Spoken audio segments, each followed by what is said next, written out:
नर और रोहन कमरे में तैयार हो रहे होते हैं। दोनों जल्दी जल्दी कपड़े पहनने की कोशिश कर रहे होते हैं।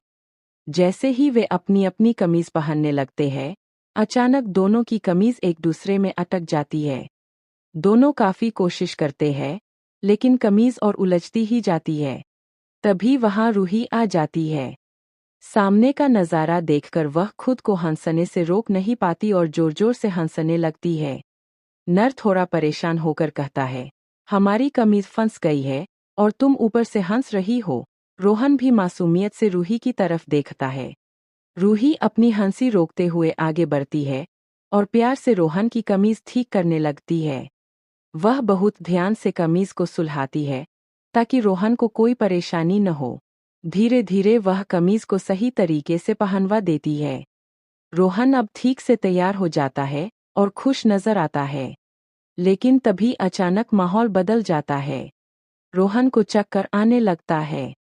उसका चेहरा अचानक पीला पड़ जाता है और वह कमजोर महसूस करने लगता है।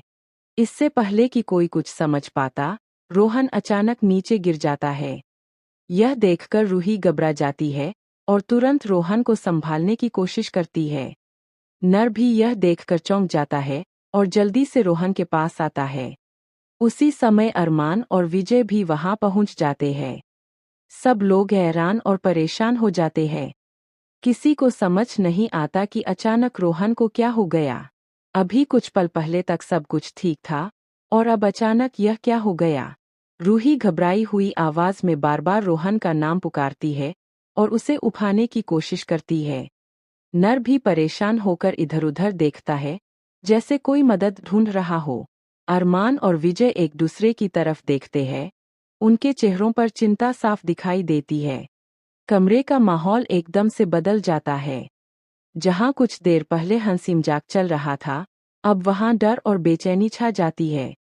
अब सवाल यह है कि रोहन को अचानक क्या हुआ? क्या यह सिर्फ एक छोटी सी तबीयत खराब होना है, या इसके पीछे कोई बड़ी वजह छुपी है? आखिर एक पल में सब कुछ कैसे बदल गया? आगे क्या होगा? यह जानने के लिए जुड़े